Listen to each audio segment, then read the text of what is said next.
फिलहाल भाई कैश को डीवैल्यू होने से बचाने का आसान क्या तरीका है? कैश आपके पास पड़ी है और मुल्क की हालात ठीक नहीं है। आप चाहते हैं कि हमारा जो पैसा है वो डीवैल्यू हो रहा है, तो उसको कैसे बचाया जाए? पहली बात जो हमारे लोग जिस पे ज्यादातर फोकस करते हैं वो ये होता है कि गोल्ड में रख दे, मींस के गोल्ड में चेंज कर ले उसको। तो गोल्ड की कीमत ऊपर जाती है, अक्सर मैक्सिमम जाती है ऊपर, कभी कभार कम होती है, लेकिन उसकी रेशो बहुत कम होती है। अगर आप यही अमाउंट प्रॉपर्टी में इन्वेस्ट करें तो आपको दो बातें बता रहा हूँ।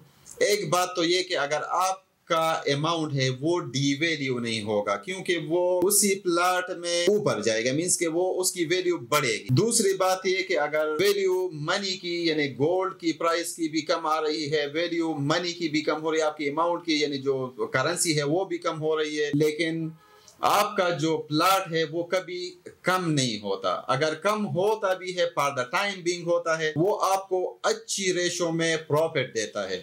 तो अच्छी रेशो में प्रॉफिट गेन करने के लिए आपको प्रॉपर्टी में इन्वेस्ट करना चाहिए, लेकिन उसके साथ होल्डिंग पावर होनी चाहिए, क्योंकि आपके पास पैसा पड़ा हुआ है और आप चाहते कि ये डीवैल्यू ना हो। तो डीवैल्यू होने के लिए, डीवैल्यू से बचाने के लिए आपने इसको इन्वेस्ट करना है। तो गोल्ड में अगर करते हैं तो ये आपको थोड़ी सी रेशो में आपको प्रॉफिट दे सकता है, लेकिन प्रॉपर्टी में आपको ये ज्यादा जो है वो प्रॉफिट रेशो दे सकता है। तो अच्छी बात है कि आप अच्छी सी सोसाइटी में अपनी इन्वेस्टमेंट करें, सॉलिड प्रॉपर्टी की तरफ आ जाए और अपना जो इन्वेस्टमेंट है उसको सेव भी करे और डिवेलप होने से भी बचाइएगा। Thank you.